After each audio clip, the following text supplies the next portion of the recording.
Vietnam's defining moment. The Tet Offensive. The Tet Offensive, launched by North Vietnamese and Viet Cong forces during the Vietnam War in January 1968, was one of the most significant and dramatic military campaigns of the conflict. This well-coordinated series of surprise attacks was strategically aimed at over 100 cities and towns in South Vietnam during the Vietnamese New Year, known as Tet. While it failed militarily for the North, its psychological and political impact dramatically altered the course of the war, particularly in how the conflict was perceived in the United States and internationally. The Vietnam War had been ongoing since the late 1950s, with North Vietnam, backed by the Soviet Union and China, fighting against the South Vietnamese government, which was supported by the United States. By the mid-1960s, US involvement had escalated dramatically, with hundreds of thousands of American troops deployed in Vietnam. The war was deeply unpopular in the US, sparking widespread anti-war protests. However, the US government and military leadership assured the public that victory was within reach, citing progress made in defeating the Viet Cong, the VC, and North Vietnamese Army, NVA. This optimism contributed to the shock of the Tet Offensive, which demonstrated the ability of the Communist forces to launch a massive, coordinated assault on multiple fronts. Leading up to the offensive, North Vietnamese military planners developed the strategy of a surprise attack that would involve simultaneous assaults across South Vietnam. They hoped the offensive would spark uprisings against the South Vietnamese government and demoralize US forces. A diversionary battle at Khe Sanh in early January 1968 further distracted American attention from the upcoming offensive. Despite some indications of an impending attack, US and South Vietnamese forces were caught largely unprepared when the offensive began. The Tet Offensive began in the early hours of January 30, 1968, with attacks in key cities and military installations across South Vietnam. Saigon, the capital, was a major target, as were Hue, Da Nang, and several other cities. One of the most symbolic attacks occurred at the US Embassy in Saigon, where VC forces breached the compound, though they were eventually repelled. This attack, while not militarily significant, had profound implications for public opinion back in the United States, as images of the embassy being overrun were broadcast worldwide. The offensive caught US and South Vietnamese forces off guard, despite some intelligence suggesting that a major assault was imminent. The Communist forces succeeded in infiltrating many urban areas, including Saigon, but they failed to hold these positions for long. In the city of Hue, however, the battle lasted nearly a month and resulted in significant casualties and destruction. Hue's capture by the NVA and VC led to the massacre of several thousand civilians suspected of supporting the South Vietnamese government. The battle to retake Hue was one of the bloodiest of the entire war, highlighting the ferocity and costliness of the offensive. Though the initial wave of attacks took US and South Vietnamese forces by surprise, they eventually regrouped and launched counteroffensives that regained most of the lost territory. In purely military terms, the Tet Offensive was a defeat for the North Vietnamese and Viet Cong. The VC, in particular, suffered heavy casualties, losing tens of thousands of soldiers in the fighting. However, the offensive had far-reaching consequences beyond the battlefield. While the Tet Offensive was a military failure for the Communist forces, its psychological and political impact far outweighed its military outcomes. For many Americans, Tet shattered the illusion that the war was being won. US military leaders, including General William Westmoreland, had been providing optimistic assessments of progress in the war, which were now called into question. The surprise and scale of the attacks, particularly in Saigon and at the US Embassy, created a perception that the US was losing the war, even though the Communist forces were eventually repelled. The American media played a crucial role in shaping public perceptions of the Tet Offensive. Graphic images and reports from the front lines conveyed the intensity and devastation of the fighting, leading many Americans to question the official government narrative of imminent victory. Prominent journalists, including CBS's Walter Cronkite, publicly expressed doubts about the war's progress. Cronkite's famous declaration that the war was likely heading toward a stalemate had a profound impact on public opinion and is often cited as a turning point in the American media's coverage of the war. The decline in public support for the war in the United States was mirrored by growing divisions within the government. President Lyndon B. Johnson's administration had been pursuing a strategy of gradual escalation in Vietnam, but the Tet Offensive exposed the limitations of this approach. In the aftermath of Tet, Johnson's approval ratings plummeted, and his credibility suffered greatly. The credibility gap between what the government was saying about the war and what the public believed widened dramatically. In response to the offensive and its aftermath, President Johnson announced in March 1968 that he would not seek re-election, a decision largely influenced by the growing unpopularity of the war. Johnson also began to shift U.S. policy toward de-escalation, initiating peace talks with North Vietnam in Paris later that year. This shift in policy marked the beginning of a gradual withdrawal of U.S. forces from Vietnam, culminating in the eventual end of U.S. involvement in the war in 1973. The Tet Offensive had profound and lasting consequences for the Vietnam War and for U.S. foreign policy more broadly. For North Vietnam, the offensive was a mixed success. While it failed to achieve its immediate military objectives, it demonstrated the resilience of communist forces and their ability to strike deep into South Vietnam, despite U.S. claims of progress in the war. Moreover, the heavy losses suffered by the VC during Tet meant that the NVA took on a more prominent role in the fighting in subsequent years, further consolidating North Vietnamese control over the communist war effort. For the United States, Tet was a turning point in the war. The offensive accelerated the process of U.S. disengagement from Vietnam, leading to the policy of Vietnamization under President Richard Nixon, which aimed to transfer responsibility for the war to South Vietnamese forces while gradually withdrawing American troops. The offensive also contributed to the broader disillusionment with U.S. military intervention abroad, a sentiment that would shape American foreign policy for decades to come. In Vietnam, the psychological toll of the Tet Offensive on the South Vietnamese population was significant.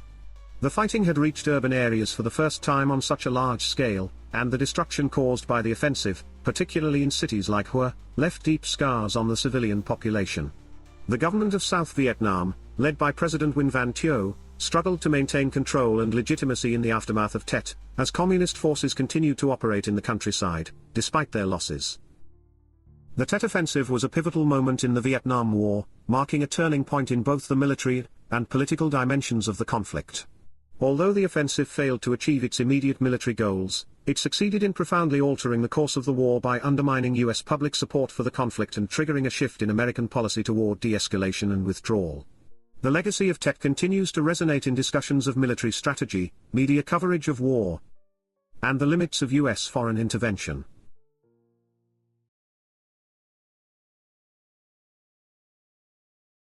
Terrorism and turmoil. Italy's years of lead. The years of lead in Italy, lasting from the late 1960s to the 1980s, represent one of the most tumultuous and violent periods in modern Italian history. This era was marked by an intense wave of terrorism, political instability, and social unrest, as both left-wing and right-wing extremist groups carried out assassinations, bombings, and kidnappings in their respective ideological struggles. The term Years of Lead, Anni di Piombo, itself reflects the heavy, often violent atmosphere that characterized this period, with lead symbolizing the bullets and metal used in the numerous attacks. The Years of Lead were rooted in a complex web of social, economic, and political tensions that emerged in the aftermath of the Second World War. Italy's rapid post-war industrialization led to significant economic growth, but it also exacerbated social inequalities, particularly between the wealthy industrial North and the poorer agrarian South. The 1960s and 1970s saw increased labor unrest, as workers demanded better wages and working conditions. Meanwhile, a burgeoning student movement also took shape, inspired by broader global trends of rebellion and social change, such as the 1968 protests in France. Politically, Italy was divided between the Christian Democrats, who had dominated the post-war political scene, and the Italian Communist Party, the PCI, which represented a significant portion of the electorate. The PCI, although operating within the democratic system, was viewed with suspicion by both the United States and the Italian establishment due to its ties with the Soviet Union. The rise of far-left revolutionary groups like the Red Brigades and far-right neo-fascist organizations like Ordine Nuovo, New Order, was fueled by this ideological polarization. At the same time, the global Cold War further exacerbated Italy's internal struggles. Both the United States and the Soviet Union viewed Italy as a key battleground for influence, given its strategic location, and the strength of its Communist Party. This external pressure, combined with internal political and social instability, created a fertile ground for extremism and violence. The most infamous of the left-wing terrorist groups during the Years of Lead was the Red Brigades, Brigate Rossa, founded in 1970 by Renato Coccio and Margherita Cagol. The Red Brigades sought to overthrow the Italian government and establish a Marxist-Leninist state. Their tactics included bombings, kidnappings, and assassinations, targeting both political figures and symbols of capitalist power, such as factories and multinational corporations. The Red Brigades believed that by attacking the state and its institutions, they could incite a popular uprising among the working class. One of the most notorious acts of the Red Brigades was the kidnapping and murder of Aldo Moro, the former Prime Minister of Italy and leader of the Christian Democratic Party, in 1978. Moro had been instrumental in trying to broker a historic compromise between the Christian Democrats and the PCI, which aimed to bring the communists into the government for the first time. His assassination sent shockwaves throughout Italy and marked a turning point in the struggle between the state and left-wing extremists. Apart from the Red Brigades, several other left-wing groups were active during the years of lead, including Lotta Continua, Continuous Struggle, and Prima Linea, Frontline. These groups also engaged in violent attacks against the state and capitalist institutions, although they never reached the level of notoriety or effectiveness of the Red Brigades. While the left-wing groups received much of the attention during the years of lead, right-wing neo-fascist organizations also played a significant role in the violence of the era. Groups like Ordine Nuovo and the National Vanguard sought to restore a fascist regime in Italy, using terrorism and violent attacks to destabilize the democratic government. These groups often targeted left-wing activists, trade unionists, and immigrants in their efforts to incite chaos and fear. One of the most infamous events associated with right-wing terrorism during the years of lead was the Piazza Fontana bombing in Milan in 1969. This attack, which killed 17 people and injured 88, was initially blamed on anarchists, but it was later revealed that neo-fascist elements were responsible. The Piazza Fontana bombing is considered the beginning of what is known as the strategy of tension, a tactic used by right-wing extremists to create an atmosphere of fear and uncertainty, hoping to prompt a more authoritarian response from the state. Another significant event was the Bologna massacre of 1980, in which a bomb exploded at the Bologna railway station, killing 85 people and injuring more than 200. This attack was also carried out by neo-fascists, and it remains one of the deadliest terrorist acts in Italian history. Throughout the years of lead, there were widespread allegations of state complicity in the violence, particularly in relation to the strategy of tension. It was believed that certain elements within the Italian government, including the intelligence services, had covertly supported right-wing terrorist groups in an attempt to discredit the left and justify repressive measures. These suspicions were further fueled by revelations about Operation Gladio, a secret NATO operation that aimed to prepare for a potential communist takeover in Italy. Gladio involved the creation of clandestine stay-behind armies across Europe, and in Italy, it was alleged that these groups had connections to right-wing extremists. The extent of state involvement in the years of lead remains a contentious issue, with many historians and investigators arguing that elements within the Italian military and intelligence services actively worked to prolong the violence in order to maintain political stability and prevent a left-wing takeover. However, concrete evidence of direct state sponsorship of terrorism remains elusive. By the early 1980s, the violence of the years of lead began to subside. A combination of factors contributed to the decline in terrorist activity, including the increased effectiveness of law enforcement and intelligence agencies in cracking down on extremist groups. Many leaders of both the Red Brigades and neo-fascist organizations were arrested, and their organizations began to fragment.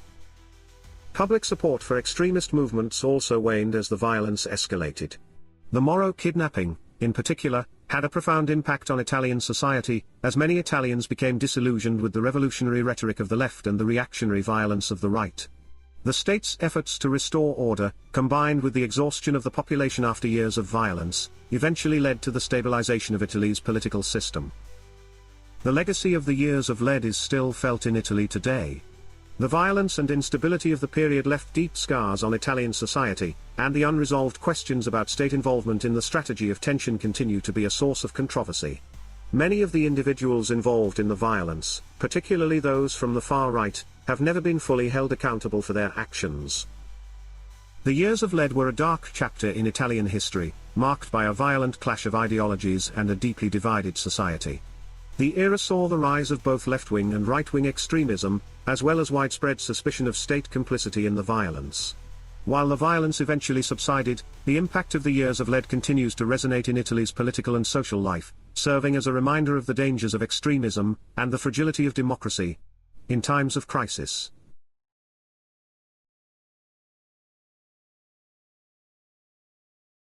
Faith and fire. The Moro conflict. The Moro conflict, which took place in the Philippines, stands as one of the longest and most complex armed struggles in Southeast Asia. Spanning over 5 decades, it involved multiple actors, both local and international, and has been a mix of religious, cultural, political, and economic issues. At its core, the Moro conflict represents the struggle of the Moro people, a Muslim population in the southern Philippines, for autonomy and recognition against the predominantly Christian Filipino government. The Moro people's struggle for autonomy dates back centuries, with resistance against various foreign rulers, beginning with the Spanish colonizers in the 16th century. The Spanish-Moro conflict, 1565 to 1898, marked a prolonged period during which the Moros successfully resisted attempts by the Spanish Empire to fully colonize the southern regions of the Philippines, particularly Mindanao and the Sulu archipelago. During this time, the Moro people were able to maintain their distinct Islamic identity and governance under local sultanates. Following the Spanish-American War in 1898, control of the Philippines was transferred to the United States. This transition marked the beginning of a new phase of resistance. The Moro Rebellion, 1899 to 1913, a direct result of American attempts to impose control over Mindanao, demonstrated the Moro people's continued opposition to foreign dominance. Even after the Philippines gained independence in 1946, the tension between the Moro population and the central government did not dissipate. Many Moros viewed the central government as an extension of foreign control, as it was predominantly Christian and lacked representation for Muslim interests. One of the critical factors that exacerbated the conflict was the land policy imposed by the Philippine government. During the American and early post-colonial periods, the government encouraged the migration of Christian Filipinos to the southern region, which had long been the traditional homeland of the Moro people. This policy resulted in a demographic shift, with Christian settlers outnumbering the Moros by the 1970s. The tension escalated as land disputes between Moro communities and settlers became frequent, and the exploitation of Mindanao's natural resources by the central government further fueled grievances. The Moro people, feeling marginalized and excluded from the economic benefits of the region, found themselves increasingly discontent. The modern phase of the Moro conflict began in the 1960s, during the administration of Ferdinand Marcos. The Jabida massacre in 1968, where several Moro Muslim trainees were reportedly killed by Philippine military forces, is often cited as the flashpoint that triggered the armed struggle. These trainees had been part of a covert plan by the Philippine government to invade Sabak, a territory claimed by both the Philippines and Malaysia. The massacre outraged the Moro population and led to the radicalization of many young Moros. In response, the Moro National Liberation Front, the MNLF, was formed in 1972, under the leadership of Nurmis Uari. The MNLF sought to establish an independent Moro state in Mindanao and Sulu through armed resistance. The MNLF initially enjoyed widespread support among the Moro people and gained backing from foreign countries like Libya and Malaysia. Over time, the MNLF evolved into the primary force in the Moro insurgency. However, internal divisions and differences in ideology would later lead to the formation of splinter groups. One of the most notable factions that emerged was the Moro Islamic Liberation Front, the MILF, which sought to establish an Islamic state, distinct from the more secular goals of the MNLF. The period between 1972 and 1986 was marked by intense fighting between government forces and the Moro insurgents. The conflict reached its peak during the Marcos dictatorship. In the early 1970s, the Philippine government declared martial law, which led to increased military operations in Mindanao. This era saw major battles such as the Battle of Jolo in 1974, where thousands of civilians were displaced and much of Jolo town was destroyed. After the fall of the Marcos regime in 1986, the new government under President Corazon Aquino sought a peaceful resolution to the conflict. Peace talks were initiated, leading to the signing of the 1996 final peace agreement between the Philippine government and the MNLF. This agreement established the Autonomous Region in Muslim Mindanao, ARMM, granting limited autonomy to some Moro-dominated areas. However, the peace agreement did not end the violence entirely, as other groups like the MILF continued to resist, claiming that the deal did not go far enough in addressing the Moro people's demands. The conflict took another turn in the early 2000s when President Joseph Estrada declared an all-out war against the MILF.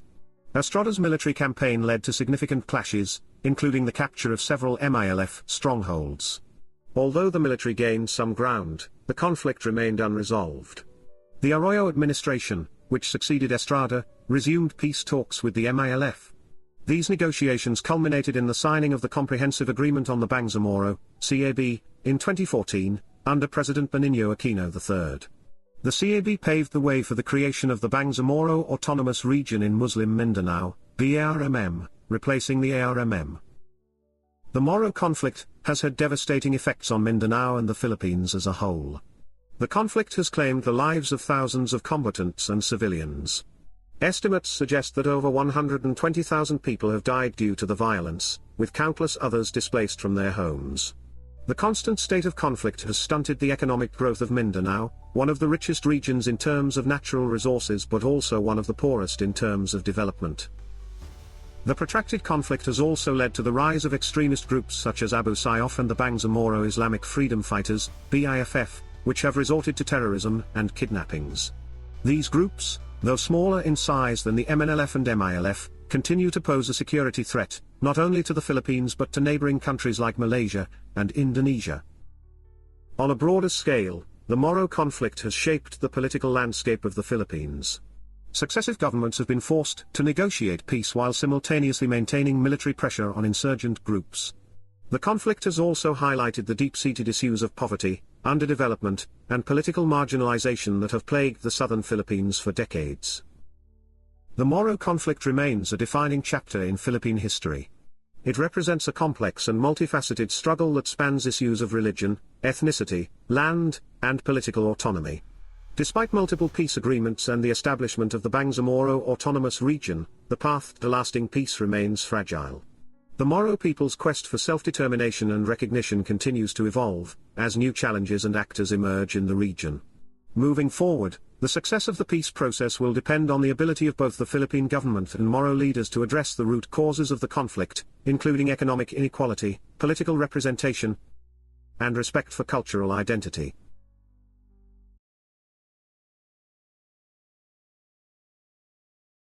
From independence to insurgency. The Second Malaysian Emergency. The Second Malaysian Emergency, also known as the Communist Insurgency in Malaysia, 1968 to 1989, was a period of political and military struggle between the Malayan Communist Party, the MCP, and the Malaysian government. It represents a critical chapter in Malaysia's post-independence history, marked by political maneuvering, military confrontations, and eventual peace negotiations. The insurgency had its roots in the earlier Malayan Emergency, 1948 to 1960, but took on new dimensions with the changing global and regional geopolitical landscape, particularly the Cold War and Vietnam War influences. The Communist Party of Malaya, the CPM, predominantly composed of ethnic Chinese, was founded in 1930 and had long opposed British colonial rule in Malaya.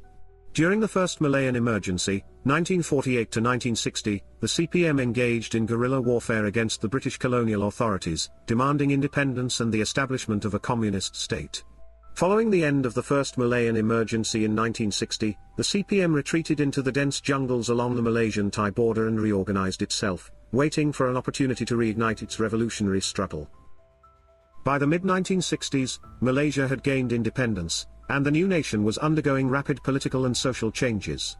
However, tensions persisted, especially among the ethnic Chinese community, who felt marginalized by pro-Malay government policies, such as affirmative action initiatives under the New Economic Policy, or NEP. The political environment after the 1969 race riots further exacerbated these tensions, providing fertile ground for communist agitation.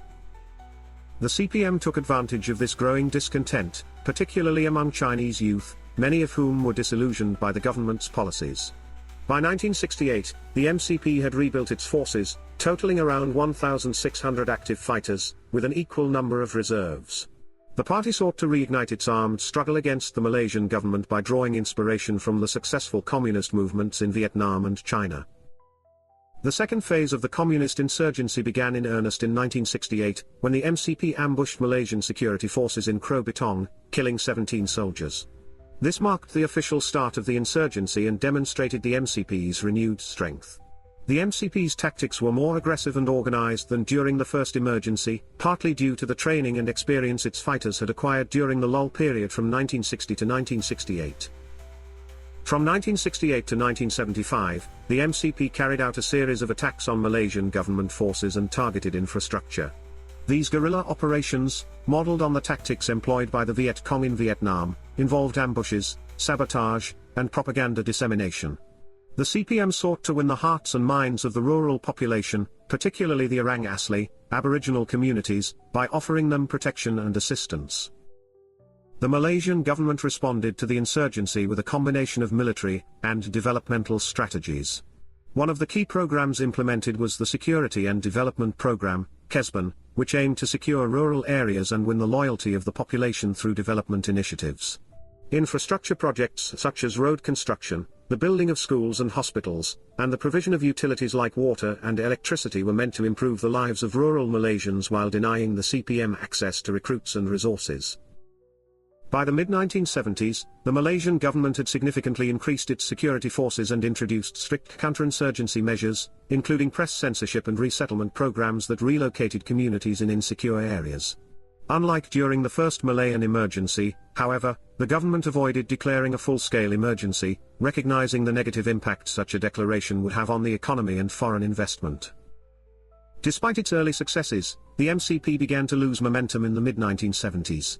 By 1975, it was clear that the CPM's attempts to escalate the conflict to the level of the first emergency had failed. The MCP's reliance on support from the Orang Asli waned, as these communities had grown increasingly loyal to the Malaysian government, thanks in part to the successful KESBAN program. The 1970s also saw the MCP suffering from internal divisions. In 1970, two splinter factions broke away from the main MCP body: the Communist Party of Malaya/Marxist-Leninist, CPM/ML, and the Communist Party of Malaya/Revolutionary Faction, CPM-RF. These schisms weakened the MCP's operational capacity, as the different factions began to operate independently of one another, often with conflicting strategies. The establishment of diplomatic relations between Malaysia and China in 1974 further isolated the MCP.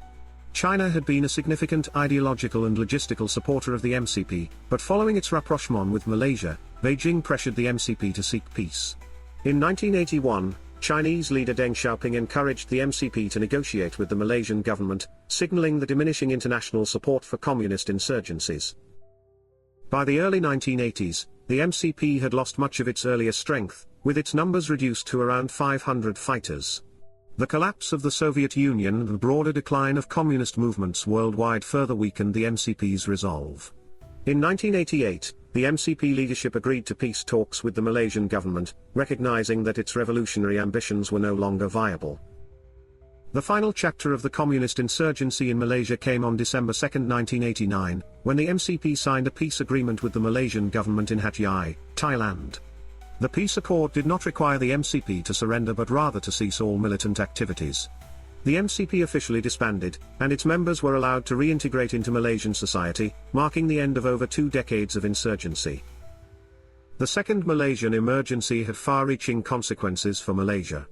On the one hand, it solidified the government's authority and demonstrated the resilience of its military and political institutions. The successful suppression of the communist insurgency also contributed to Malaysia's economic development during the 1970s and 1980s, with the country experiencing rapid industrialization and economic growth under leaders like Tun Abdul Razak, Tun Hussein On, and Dr. Mahathir Mohamad. On the other hand, the insurgency underscored the deep ethnic and political divisions within Malaysian society, particularly between the Malay and Chinese communities. The NEP and other affirmative action policies, designed to uplift the ethnic Malay population, continued to generate tensions and shaped Malaysian politics long after the end of the insurgency. In retrospect, the second Malaysian emergency was a critical juncture in Malaysia's post-colonial history. It was a testament to the challenges of nation-building in a multi-ethnic society and highlighted the complexities of Cold War geopolitics in Southeast Asia. While the insurgency failed to achieve its communist objectives, it left a lasting impact on Malaysian political discourse and state policy.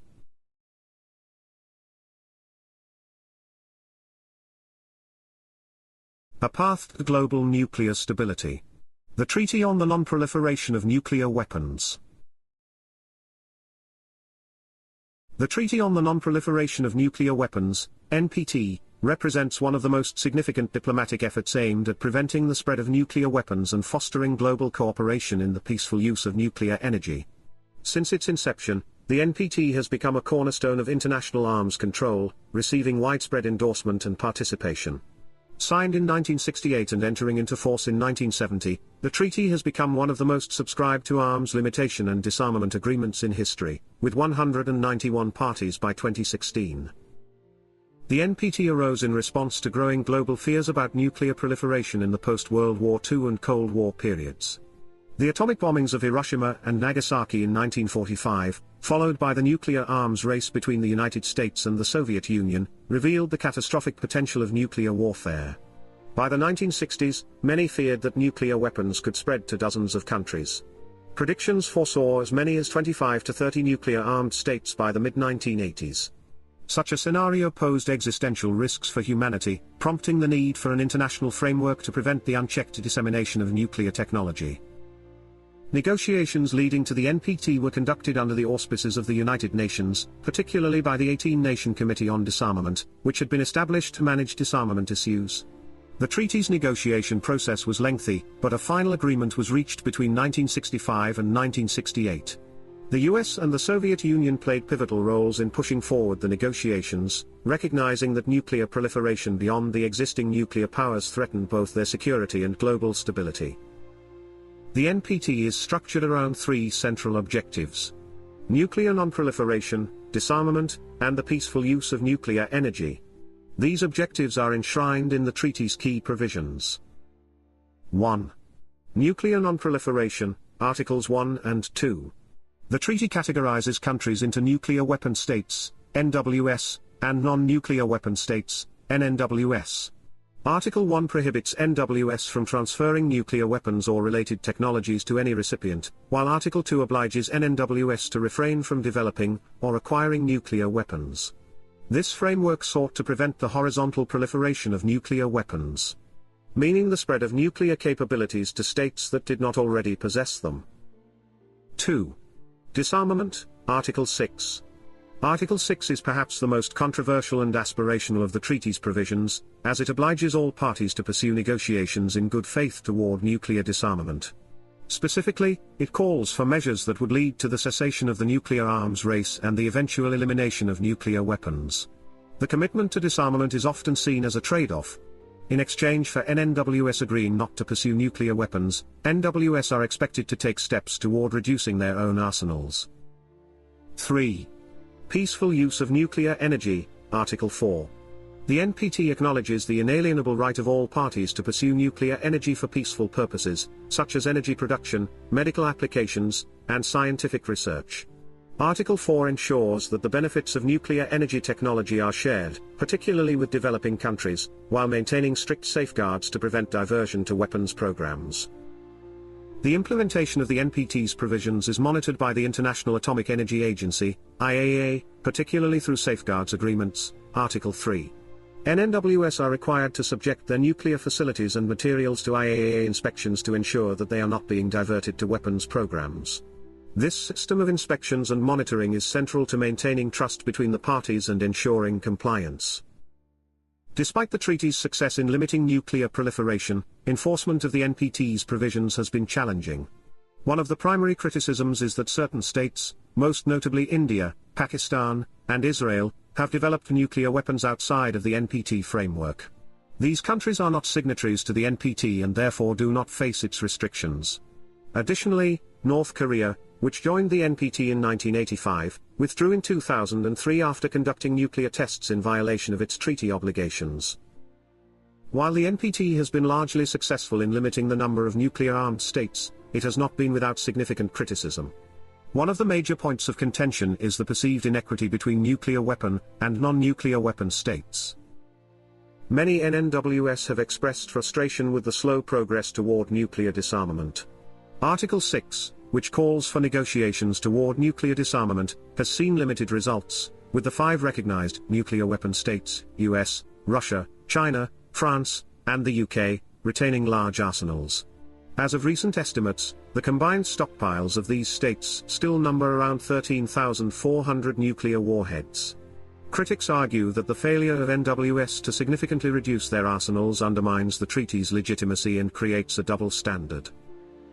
Another major criticism, particularly from developing countries, is that the NPT institutionalizes a system of nuclear apartheid, wherein the nuclear-armed states are allowed to retain their arsenals while the rest of the world is denied the same right.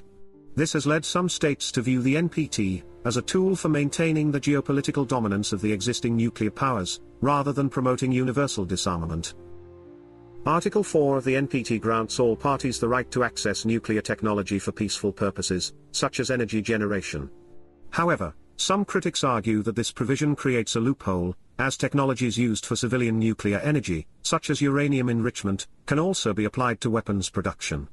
This has been a point of concern with countries like Iran, whose nuclear program has been suspected of having military dimensions despite being officially for peaceful purposes. The future of the NPT remains uncertain, particularly in light of contemporary global challenges. The rise of new nuclear threats, such as North Korea's ongoing weapons development, and tensions surrounding Iran's nuclear program have tested the treaty's resilience. Additionally, geopolitical rivalries and the modernization of nuclear arsenals by major powers, including the United States and Russia, threaten to erode the disarmament commitments enshrined in the NPT. Recent NPT review conferences have highlighted these tensions. The 2015 and 2022 review conferences ended without agreement on a final document, largely due to disagreements over the pace of disarmament and regional security issues. In 2022, Russia blocked consensus over issues related to its invasion of Ukraine, further complicating efforts to strengthen the treaty. However, despite these challenges, the NPT remains a critical part of the international security architecture.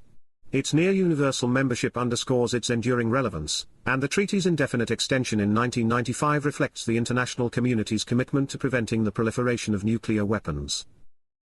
The Treaty on the Non-Proliferation of Nuclear Weapons is an ambitious and essential instrument in the global effort to prevent nuclear proliferation, encourage disarmament, and promote the peaceful use of nuclear energy. While it has faced significant challenges, including criticisms over its disarmament provisions and the existence of loopholes, the NPT has nonetheless been successful in preventing a large-scale proliferation of nuclear weapons.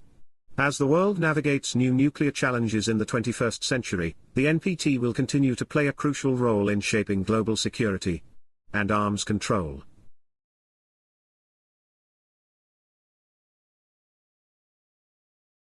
A new era of Iraqi dictatorship. The 17th of July Revolution. The 17th of July Revolution of 1968 marked a critical turning point in Iraq's political landscape, where the Ba'ath Party rose to power and established a regime that ruled the country until the US-led invasion of 2003.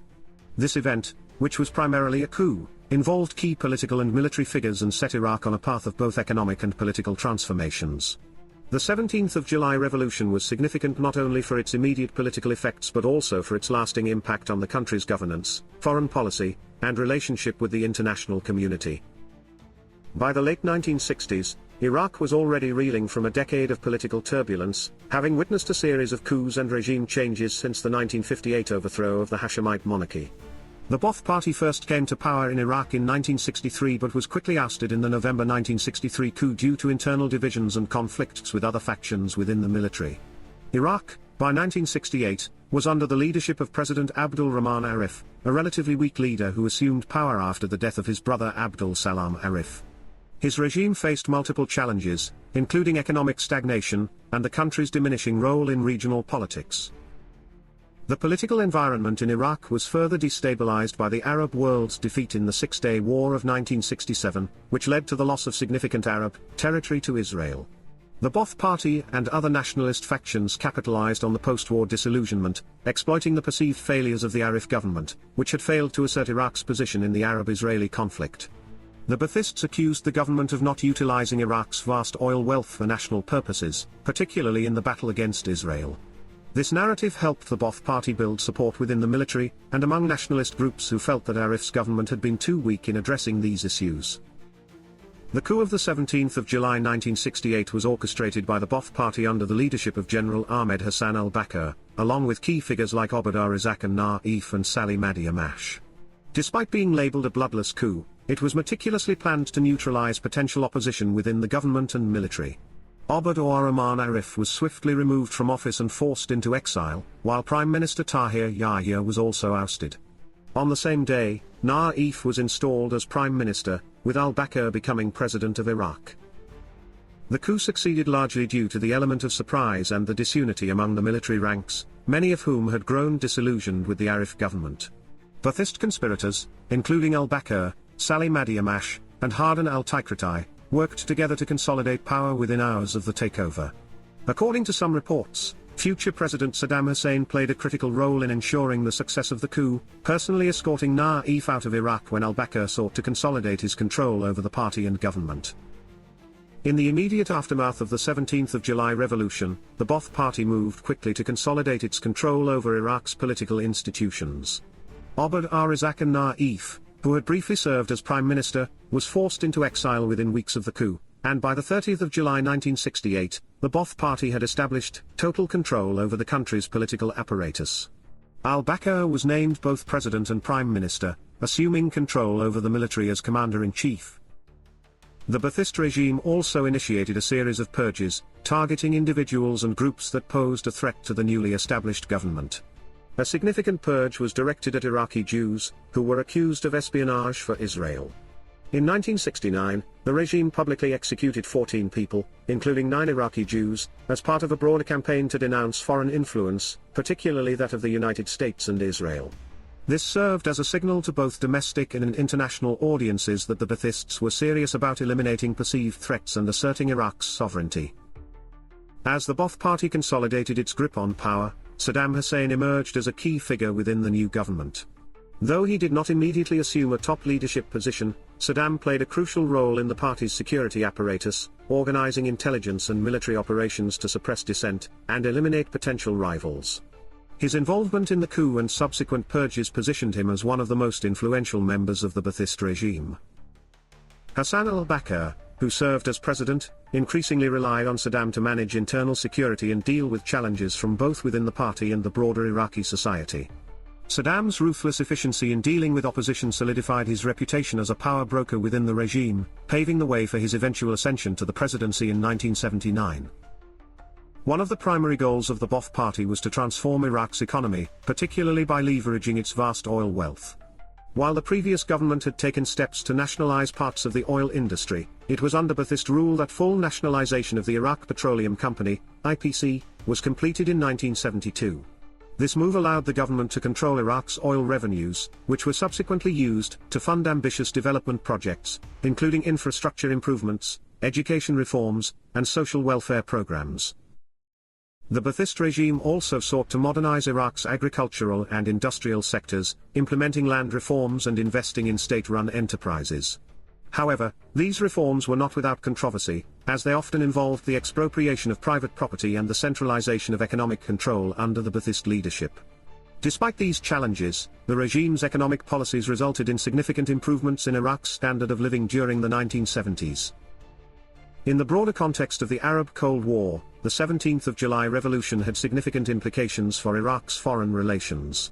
The Ba'athist regime quickly moved to strengthen ties with the Soviet Union, signing arms deals and securing economic assistance to help modernize Iraq's military and industrial sectors. This relationship with the Soviet Union provided Iraq with a counterbalance to Western influence in the region, particularly that of the United States and Britain, which had historically dominated Iraq's oil industry. At the same time, the Ba'athists sought to position Iraq as a leader in the Arab world, particularly in the struggle against Israel. The regime's anti-Israel rhetoric and support for Palestinian liberation groups resonated with many in the Arab world, and Iraq played an active role in the Arab League and other regional organizations. However, Iraq's relations with other Arab countries, particularly Egypt under Jamal Abdel Nasser, were often strained, as both countries vied for leadership in the Arab nationalist movement. The 17th of July revolution marked the beginning of over 3 decades of Ba'athist rule in Iraq, a period characterized by authoritarianism, economic centralization, and aggressive foreign policy. Under al-Bakr and later Saddam Hussein, Iraq became one of the most powerful states in the Middle East, wielding significant influence over regional politics and oil markets. However, the Ba'athist regime's reliance on repression and purges to maintain power also sowed the seeds for future instability. The party's authoritarian policies alienated many segments of Iraqi society, including the Shia majority and Kurdish minority, leading to internal conflicts that would erupt into full-scale rebellions in the 1980s and 1990s. Moreover, Iraq's aggressive foreign policy, particularly its invasion of Iran in 1980 and Kuwait in 1990, would ultimately lead to the country's international isolation and eventual downfall with the US-led invasion in 2003. The legacy of the 17th of July revolution is thus a complex one. On the one hand, the Ba'athist regime achieved significant economic and social progress, using Iraq's oil wealth to modernize the country and improve the lives of many Iraqis. On the other hand, the regime's authoritarianism, repression, and militarism created deep divisions within Iraqi society and set the stage for the country's eventual collapse. In conclusion, the 17th of July revolution of 1968 was a defining moment in Iraq's modern history. It brought the Ba'ath Party to power, setting the stage for 3 decades of Ba'athist rule under al-Bakr and Saddam Hussein. While the revolution initially promised economic development and national sovereignty, it ultimately led to a regime characterized by authoritarianism, internal repression, and regional aggression. The consequences of the Ba'athist takeover continue to shape Iraq's political landscape to this day.